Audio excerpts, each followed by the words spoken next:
Welcome, everyone, to the Reproducibility Podcast. This is Season 2. Here today, you have Sarah. I'm coming to you from St. John's. It's the ancestral homelands of the Yup'ik, and the island of Newfoundland is part of the traditional territories of the Mi'kmaq. And with me today, I have a guest. Kohinoor Darda is joining us. I'll let her introduce herself. Hi everyone, I'm Kohinoor. I am a postdoc at the University of Pennsylvania in Philadelphia, and I do research on the neuroscience of art and aesthetic experiences. I'm passionate about open science and open access and open scholarship. Awesome. It's so great to have you on. We've been working together on some feminist ways of doing science. And I was really excited that you responded to the general call that we put out to invite people on the podcast to talk about whatever they are interested in, what they want to talk about. So you mentioned open science and the global south. So the platform is yours. What do you want to tell us about open science and the global south? Well, thank you for having me. I thought it would be nice to kind of just talk about this topic because it doesn't seem to be as talked about as I'd like it to be. And I think I want to start off just by saying that the global south is kind of a loaded term because we think about like the global north and the global south, and there's a bunch of countries that are in the global north and there's a bunch of countries that are in the global south, but they're obviously not on equal footing, not just between like global north and south, but like within south and within north, right? So I think I want to bring up this point or kind of make this important or known that when we talk about the global south, it's a traditional term that's being used, but I also mean geographically underrepresented regions, as well as, let's say, low and middle income countries, and also countries with developing research ecosystems. So it's kind of like a broad topic because obviously there are countries in the global south that have more developed research ecosystems than some other countries also in the global south. So we can't really bunch them all up together in one group. For sure. And not even just underrepresented, but historically marginalized, right? Like this is intentional and not just like some accident that happened. So yeah, thanks for bringing that up. Yeah, for sure. And like, there's a lot of, especially within psychological sciences, right? There's a lot of talk about weird and like non-weird communities and research. And I think when we talk about open science or open scholarship and let's say underrepresented regions, or like you said, historically marginalized groups, we're talking not just in terms of like who or who's doing the research, but it's who is doing the research, who is the research done on, and who is the research done for, right? So there's definitely this gap in terms of not just the researchers that are doing the research, but also the samples that we are using.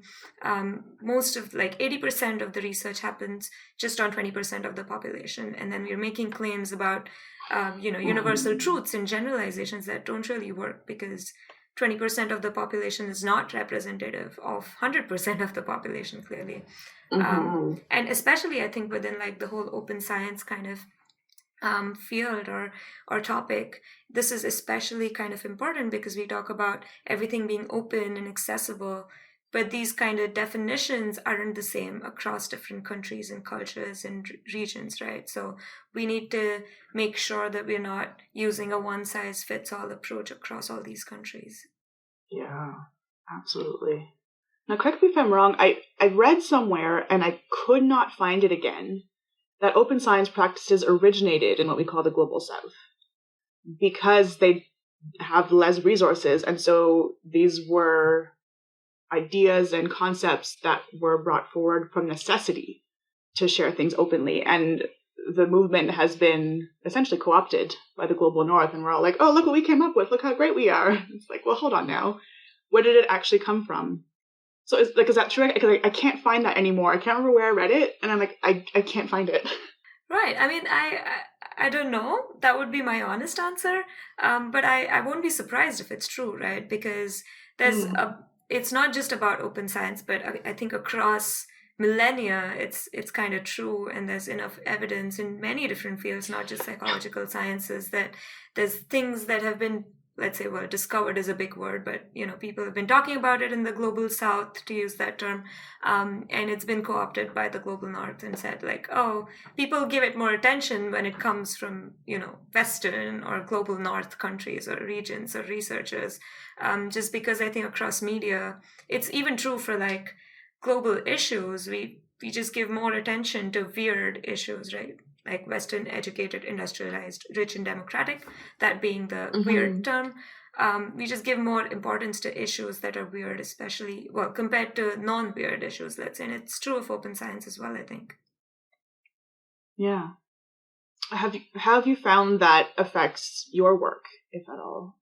No, that's a really good question. I think I come from India, so that's, it's a developing research ecosystem, but there's a lot of really good work that's happening in the country.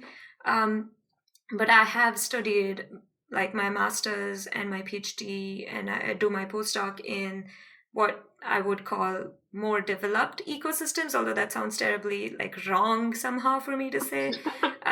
Yeah, it's like there's no right word for it. I could call it the global north, but then I also worked in Australia, so it's kind of like the south, and then like that's why I said I think those terms are so loaded. But I think like in my work, just also like with a colleague, we're doing some open science projects in India at the moment, and I think it's just so hard for all of us to kind of talk about a one-size-fits-all approach, right? So if I say something that works for me in my postdoc in the US, it's not the same exact rule set or principles that are going to work for me when I'm in India or when I'm in a research institute in India or affiliated to a research institute in India. There's a bunch of different things that go in there. There's a very interesting preprint about open science in India by Professor Arul Scaria, who's a law professor in India, in Delhi, and that talks about like different issues that open science has within an ecosystem like India, right? So it's not just things like let's make data open, but how are people looking at open data? Do people have the same technical skills that, let's say, my lab mates have in the US compared to my colleagues in India to share data on online platforms that have been founded by and advocated by Global North researchers? Do we have the same kind of access to even talking about open access, right? Do we have the same kind of accessibility? Do we have the same technological skills, accessibility in terms of resources available from the government as well? Do we have the same kind of funding available? Like what are the differences at the very root of these two countries, and how can we fit certain principles to both the countries, right? And then what are the different things between those countries? I think for me personally, just kind of doing research in different countries has made me just very aware of like some of the issues that are country specific. And I don't like, I'm not coming from a position in saying, oh, like, in any way India's not great and like the US is better, let's say the UK is better than India. That's not what I'm saying. I'm just saying the needs of both these places or all these places are very, very different. And there's a lot of disparity. There's power imbalances. There's, all kinds of things that are kind of common across countries, but also not common to the same degree. So I think we need to consider all these issues. And I think just my work has made me more aware of all these issues across countries as well. Yeah, super interesting. As you're talking, I wondered, do you think those differences are more related to the values or the implementation of open science? Like, is the impetus, are the values of open science, do you think similar across different countries? Or are those also different? Or is it just the implementation that has to be adjusted to the local? Does that make sense? Right. Yeah, that makes sense. And that's a really good question. That's very interesting to think about as well. And some of the work that I'm doing with my colleagues in India, we're trying to figure out whether people are looking at open science in the same way that people outside of India, let's say in the global north, to use that term, are looking at open science. And it's interesting because some of the work in progress or results in progress, I can say, I guess, is kind of showing us that attitudes toward open science are very different in India. So, for instance, some of the things, and this is kind of following on from some other literature in the global south, is that people feel threatened sometimes to share their data openly. So that's kind of the value system, right? Why do you not want to share data openly? And some of the reasons that people give are like, oh, what if it's kind of stolen from me? What if my ideas are stolen? So preprints, for instance, they don't want to put them online because they are scared that someone will steal their idea. Now, why is that value system coming in? I think that is also related to the implementation of it, right? So there's a lot of competition, there's limited funding available, everyone wants that funding. And to kind of compete for it, there's like this mistrust among people almost in terms of like, what if the other person kind of steals what I want to do? And so this kind of attitude towards making data available is slightly different across countries. The other thing is open access. So not all universities have the funding to provide like journal subscriptions and stuff like that. Right. And that's, it's harder in a developing research ecosystem. Also, the focus on different kinds of sciences, hard sciences get more funding, get more money. This might be true across different countries. It's also true in India.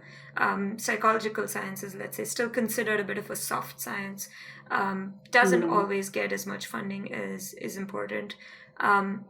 So I think there's differences in both value systems and implementation. But going back to the point of, when you said maybe like open science originated in the global south, I think there's definitely collaborations within India, that certain collaborations that are important and easy to do, and therefore open science practices and principles work really well in those contexts. I think it's just this kind of implementation issue, which does not always go hand in hand with the value systems. The other thing is just kind of in some of the more, let's say, rural universities within the country, and I'm being very India specific, obviously, because that's where I come from, but I'm sure this is true of other low and middle income countries, where just access to technology is really hard, right? So it's not the same across people. It might not be the same across genders, across different marginalized communities, but also within the university, just access to basics like computers or the skills required to upload your data on, say, something like the Open Science Framework, or coding skills. So using R to, have an openly accessible pipeline. And this is software that's free to use, but do we have the skills to actually use it? I used to teach in a rural school, and just access to computers was really hard. So trying to find one computer for 50 students, that's the level at which we're talking about. Obviously, not all universities have it. It's not the same across all institutes and countries and cities within India, but also outside in the global south. But these are things that sometimes we tend to forget, including myself, right? Like, I feel I'm privileged to be studying and working in an institution that provides me with all these facilities, and I don't have to think twice about whether or not I have a computer in front of me. But that's not true across different economies and systems. Hopefully that, answers your question. I kind of went a little bit verbose there. No, absolutely. I want to bring up, maybe go back to this idea of being poached, because I know that in the, if we got to use these terms, global north, it's essentially been like debunked, right? This idea that it's not possible for your idea to be taken because it would probably take too long, and like there's a lot of reasons why that is not true. But I do wonder, like, I'm glad you brought that up. Like it could be very different in a different context, where maybe it is easier, or it does happen for ideas to be stolen like that. Or I don't know if this ever happens, but like the worst case scenario is someone from the global north who has all the resources could take an idea and like just reinforce the extractivism, which is super shitty. But like these are things that, like I said, we have to really think about the local context, and it cannot be a one size fits all. Right, exactly. And I think this idea of being poached by the global north, or like someone from the global north coming and taking ideas from the global south, to use those terms again, I know they're loaded. I think that's super, like, I think that's happened historically, and I think that's where some of the fear comes from as well, right? So I don't want to sugarcoat it and say that, oh no, everyone's nice, and that doesn't really happen. But we all know that it does, right? Like people who have the power and the resources. I mean, that's power imbalance right there, right? And it doesn't have to be just global north versus global south, but I think there are some power imbalances that are different in the global north, that are different in the global south, that are culture specific, that are country specific, region specific, community specific. So I think those are all things that need to be considered. I think especially when it comes to also like sensitive data, you can't always make it open, and it's cultural stuff that can kind of interact with it, that we don't always consider when we are making this one-size-fits-all approach. And the more we make these rules and make these like specifications that need to be there, right? Like there's this whole culture of like, yes, making everything open and accessible is awesome. Yes, it's awesome, but we need to consider it like across different communities and cultures, and we can't expect that everyone does it in the same way. Because again, then what we're doing is basically just enhancing the power imbalance there. We're enhancing this disparity between, like, it's like how in economics the rich become richer and the poor become poorer. That's what we're doing. We don't want that, right? We don't want to make it so that people feel scared to be part of this movement, because obviously we know it has certain benefits and advantages, but it's not the same across countries. It's not the same across cultures. We can't expect it to be. I think that's what's difficult about any kind of prescribing of rules. Even things like the badges, right? Like, that's, okay, great, there's an incentive, but like, what if you can't for whatever reason? Then those who are already marginalized are even further marginalized in this system that's trying to push forward without really thinking about what effects it has. Unintended consequences, I'm sure. No one's going out intending to reinforce and aggravate systems of power, but that doesn't mean it's not happening. Right. Exactly. I think you worded it perfectly. Oh, thanks. So I guess, I don't know, to get a bit more difficult, what can we do to counteract this? Right. Yeah, I think there's, and I'm not taking away from the brilliant researchers that have already done lots of work in the global south and, have spoken very openly about open science in the global south, including within India. I think the first step is kind of to do more research on what are the issues and the barriers to open science and open scholarship in the global south, again, to use that term. I think that's just where it has to start from, like just more awareness, just more information. I think the other thing is that we always tend to use principles from, let's say, weird populations or the global north and try to generalize that to the global south or to non-weird populations. I think there needs to be a drastic kind of reversal of that almost, right?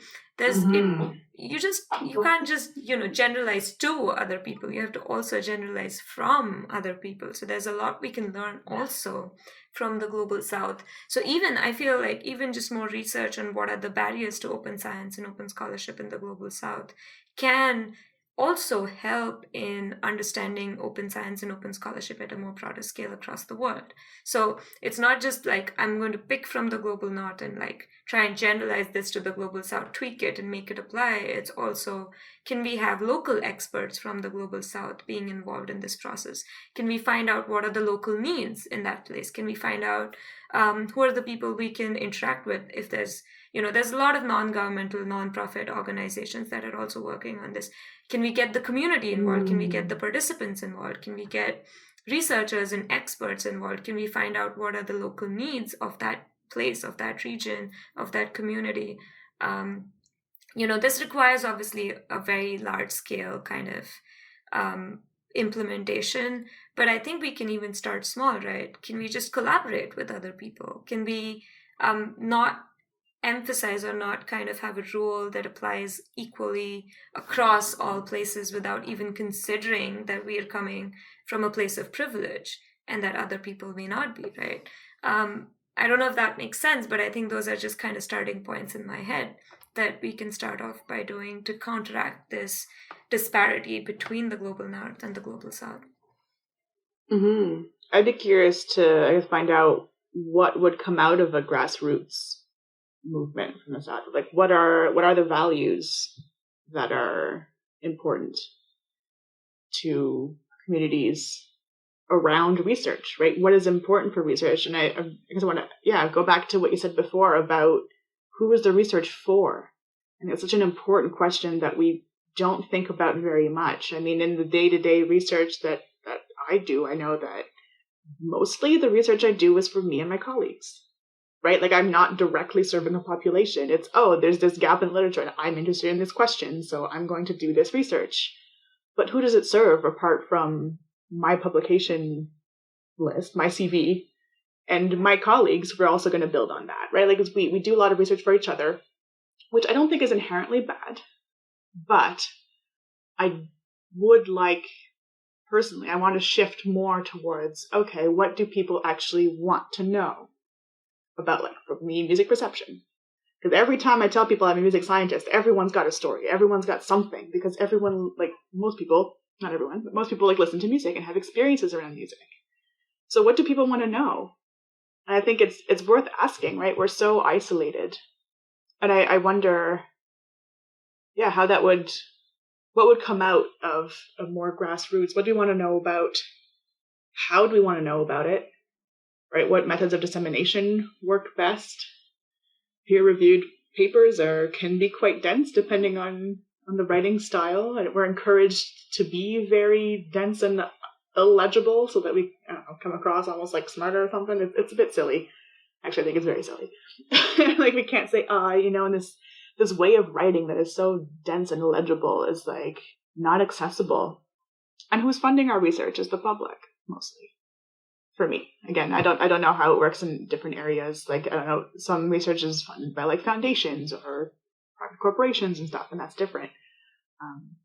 But, like, my work is funded by the public, so how can I better serve?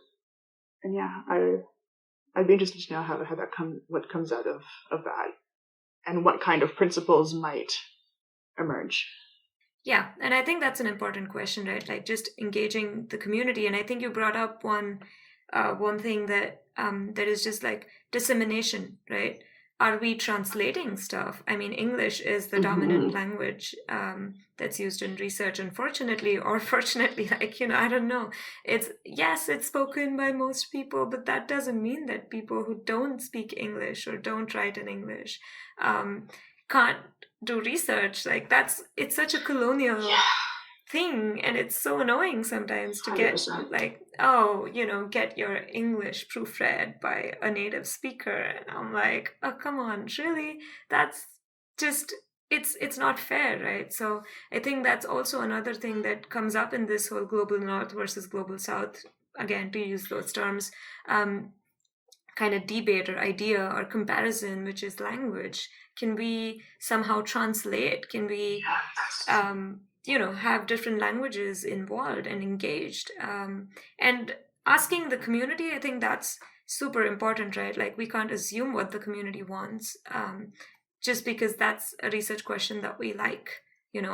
We have to go to the community to ask what is the local need there. And that differs between the global north and the global south, or like between different countries, between underrepresented regions, because we've probably not asked that question enough to geographically or traditionally or historically underrepresented communities and regions. And I think that is especially important in today's world, right? Like, that's the most important thing. Can we engage the community to do, like, when we do our research? We don't need to be isolated. We shouldn't be isolated, because the whole point of doing things, and especially if you're public funded, but even if you're not, the whole point is to improve science, to make it useful and accessible. And if you, like, keep the public away from it, like, what's the point then, right? I wonder, do you know, like, is there a body of research, a community of research that publishes in the various dialects of India? Like, does that exist? Is there literature in these languages?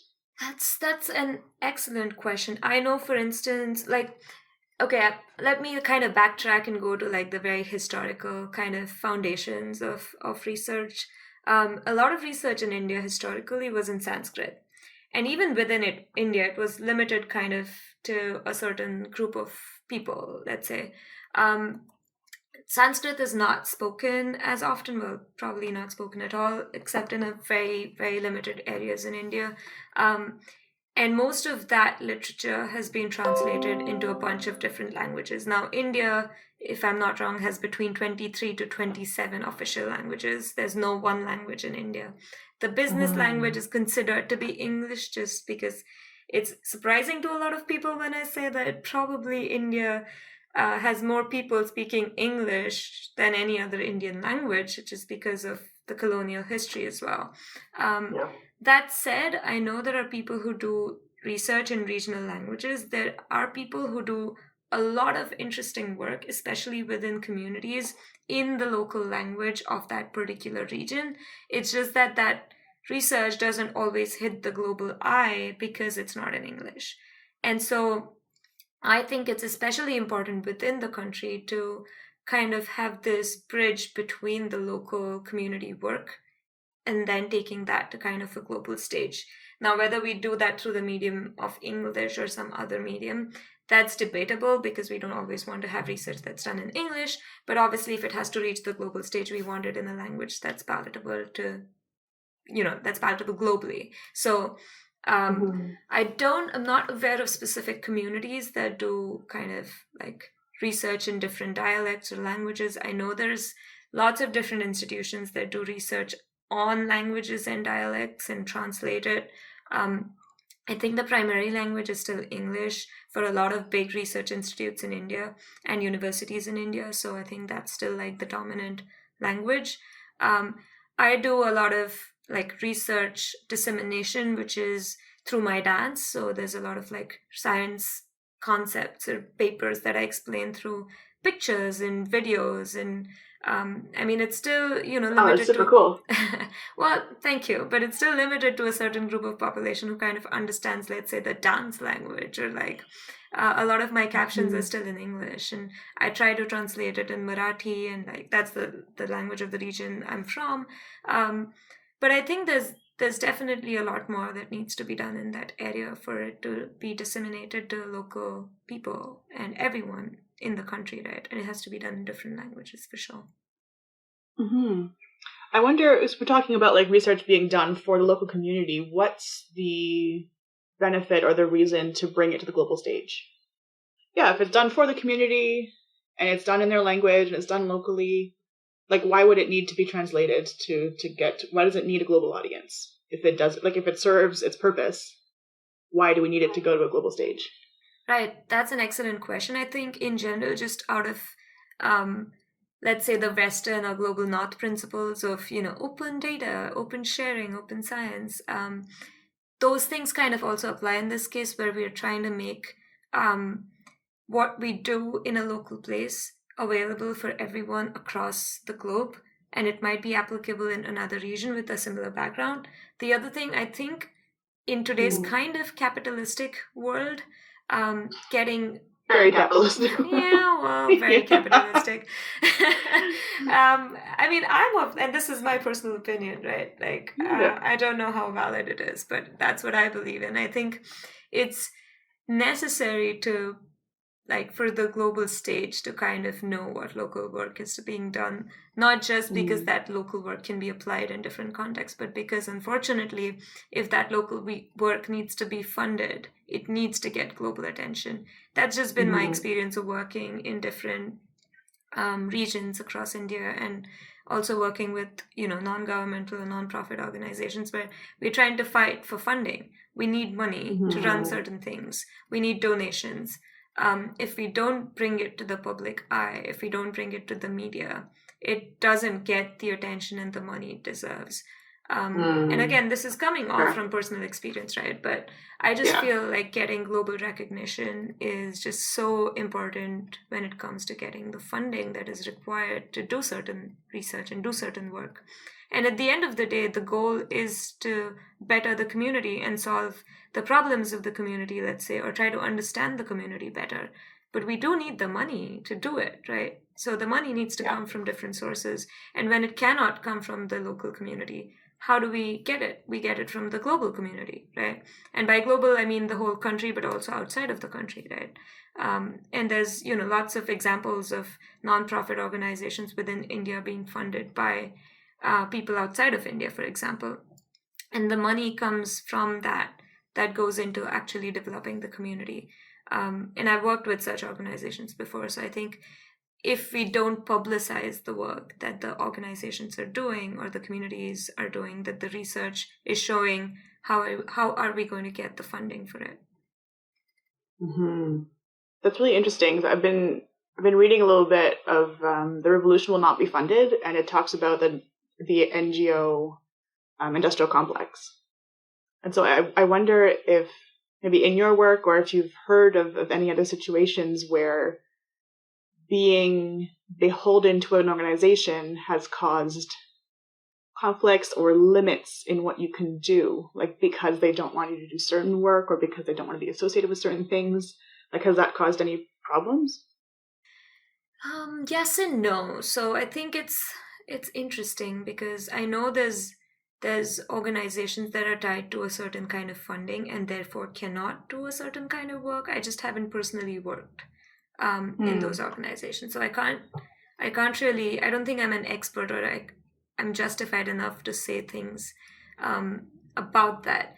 But I think it's true of research in general, right? And I don't see why that's not true of local non-profit or non-governmental organizations working with industries, in terms of like who is funding, let's say, the research and what's the research question asking. And I know there's been a lot of this debate around the whole tobacco industry, for instance, like research on tobacco and research on marijuana being funded by industries that have a conflict of interest, basically, right?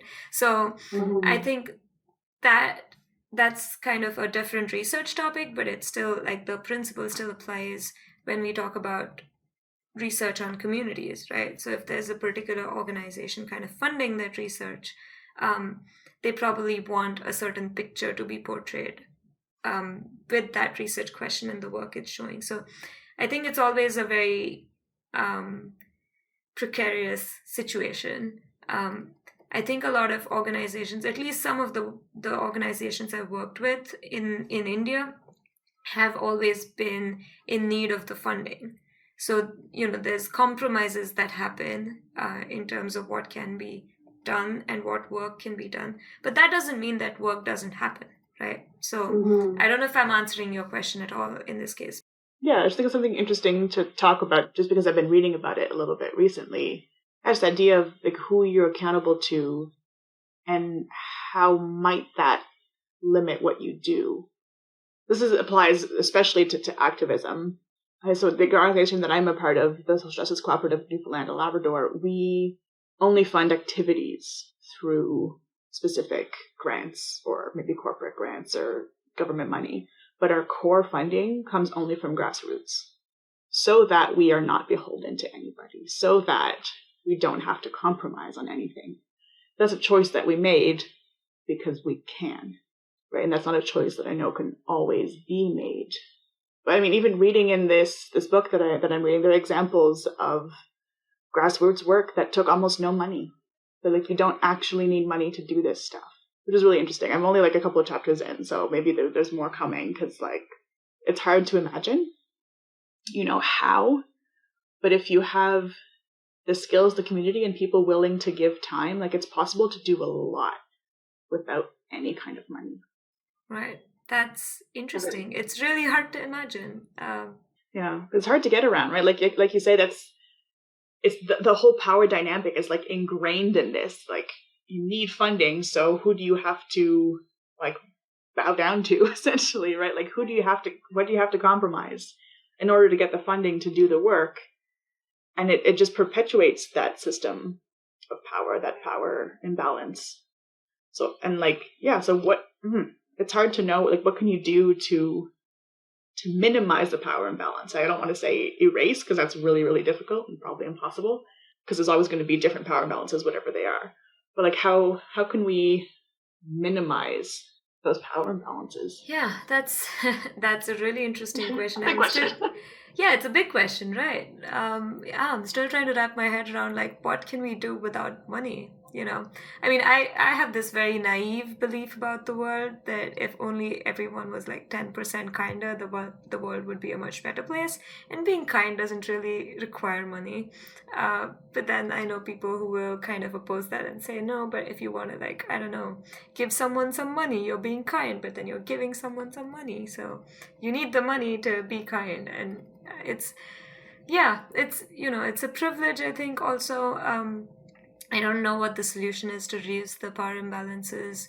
I mean, I'm also thinking in terms of like, what's the kind of, let's come back to research and say, what's the kind of research that I can do in a community where I have limited funding, let's say, and I'm trying to do research and answer a research question.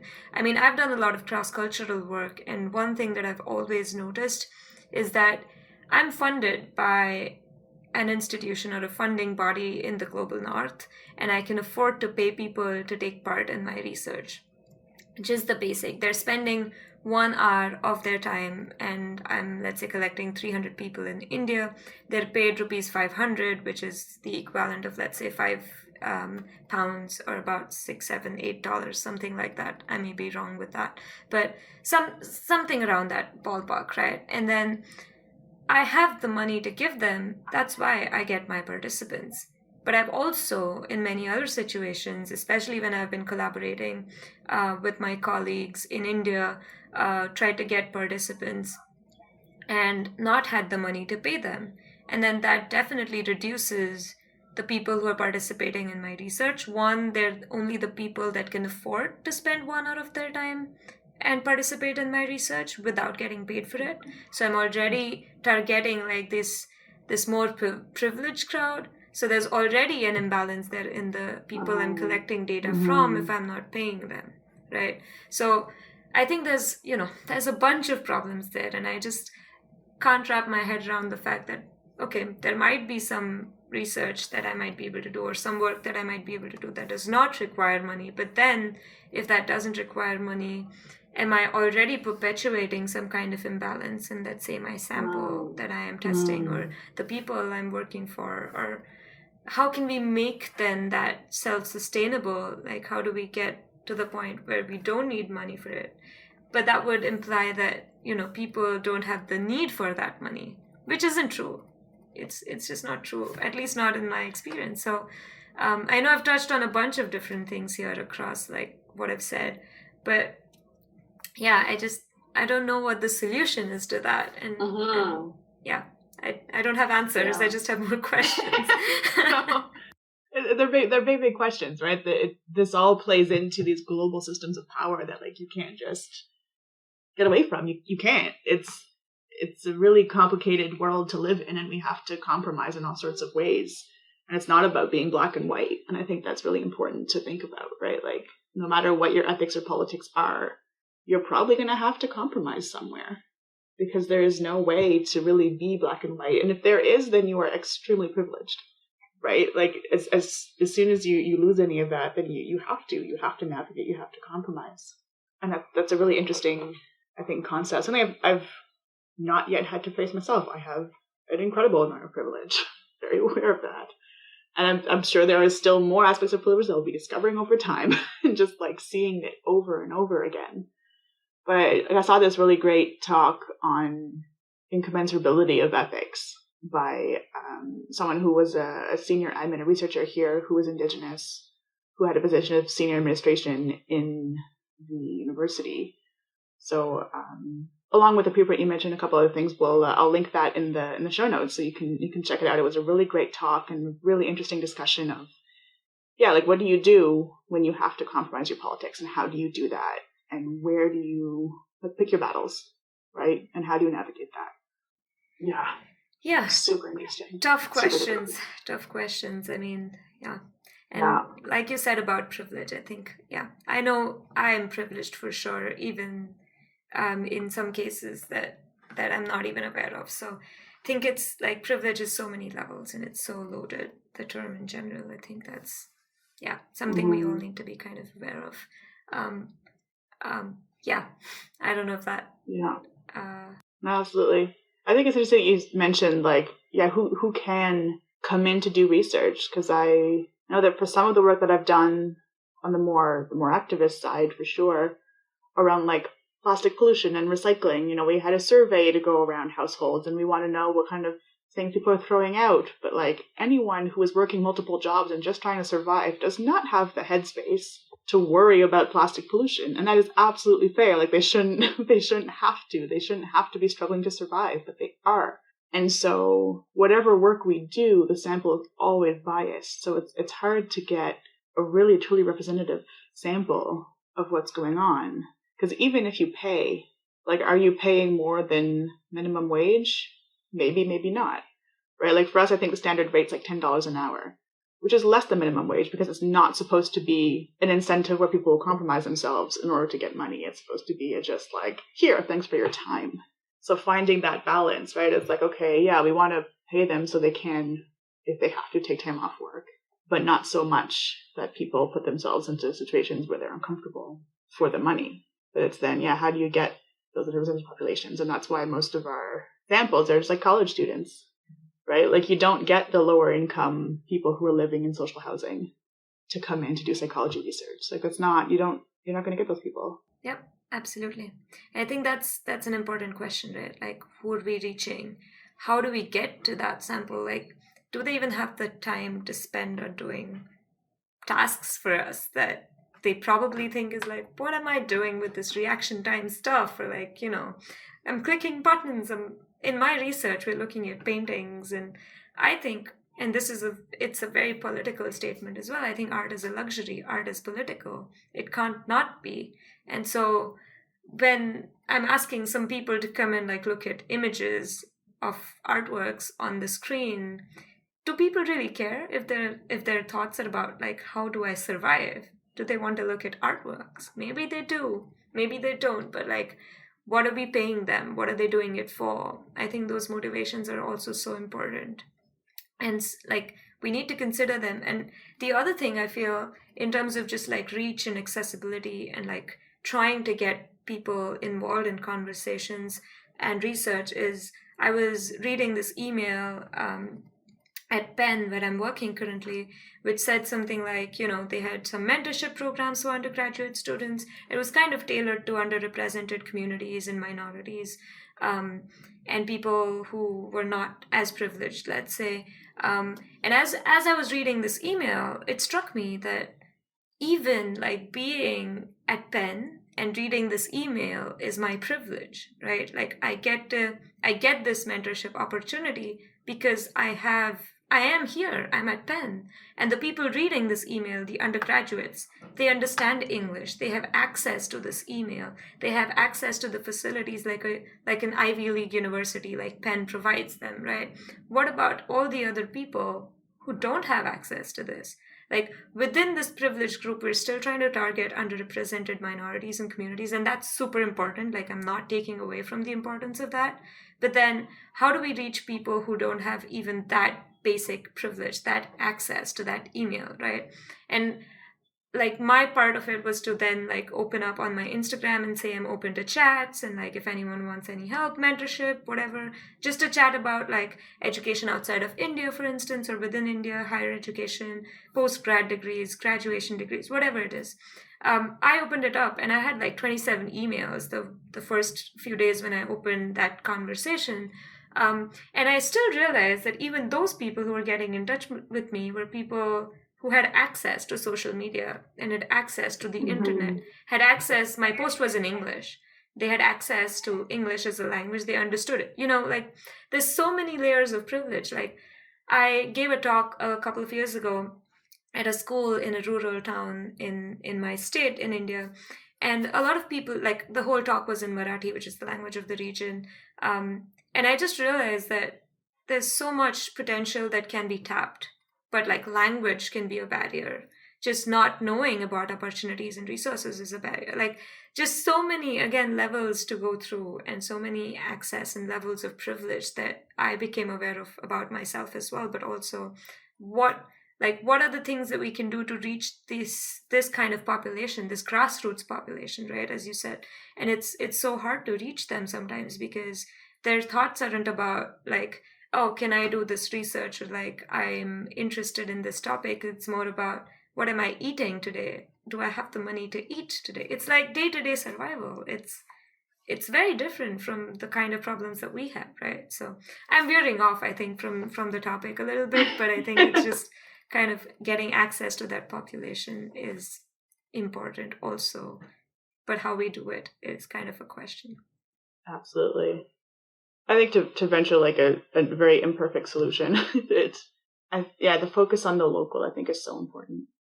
We talked about it a little bit of just like things should be rooted in the locality. What are the local needs? If the local needs are food, like, okay, how do we meet that need? I like universal basic income for some context. I think that should exist in my province and in my country.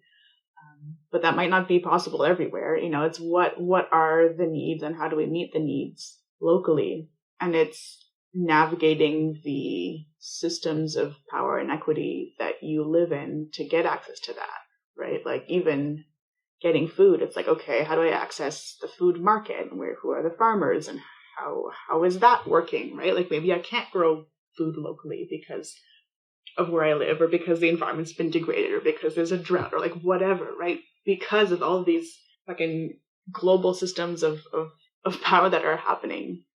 Ugh.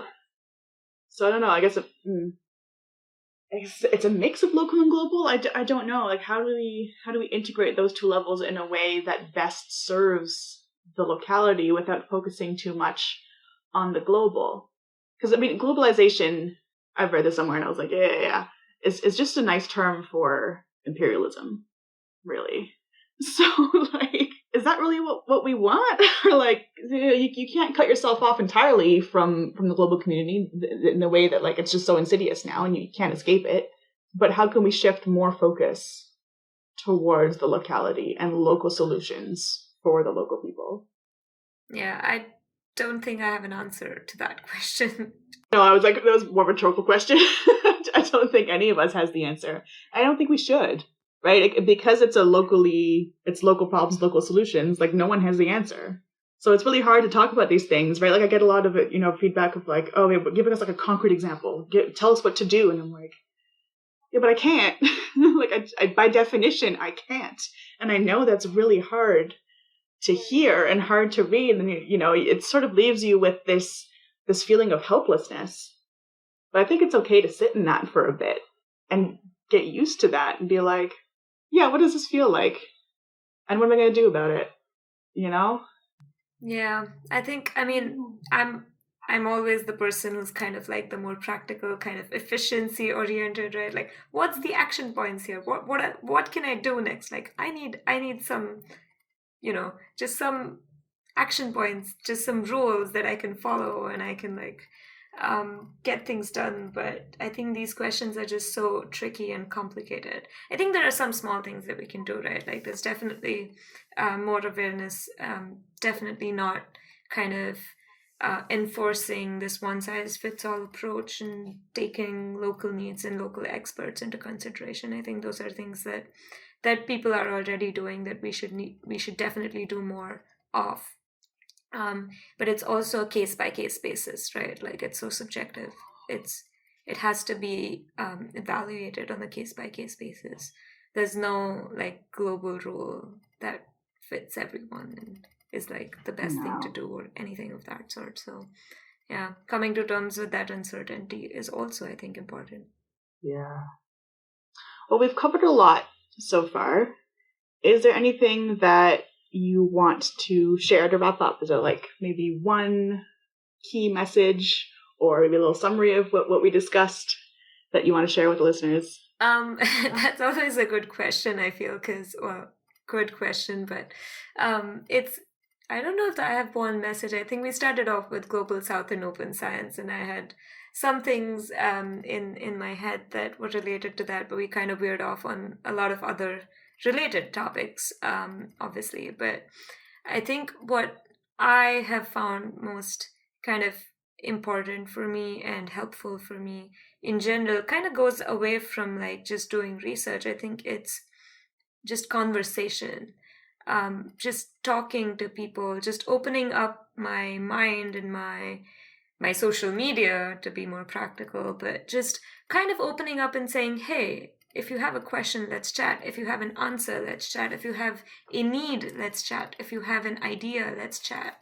I think all of that, being mentored by some amazing people and mentoring some students and just kind of talking with people has opened like my vision and my eyes, to sound very dramatic, but it's like an honest thing, right? Like it's just made me aware of my own privilege. It's made me aware of like what are the other needs and what are the other things that can be done and what are the things that still need to be done and haven't been done.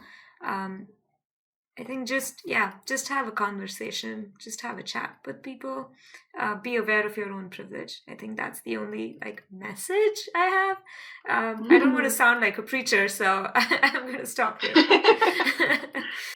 Absolutely. Well, thanks for coming on and sharing everything you have. It was really great talking with you about this. Speaking of having open social media and open access, where can we find you on the internet? Twitter, Facebook, Instagram. Twitter and Instagram. So Instagram is where I do a lot of science communication. Twitter, lots of academia related stuff is already there. My username is my name, Kohinoor Darda. So you can find me on Twitter and Instagram. And my email, my inbox is always open for any questions, anything. Awesome. Well, thank you so much for sharing all of this with us here at Reproducibility Podcast. It was really a pleasure to have you on. So we're going to sign off for this episode. If you are interested in starting a reproducibility community in your area, check out our website, reproducibility.org. If you want to come onto the podcast, you can find us on Twitter at ReproducibiliTea or any of the hosts. I'm at Sarah_Sauvé. Until next time, bye.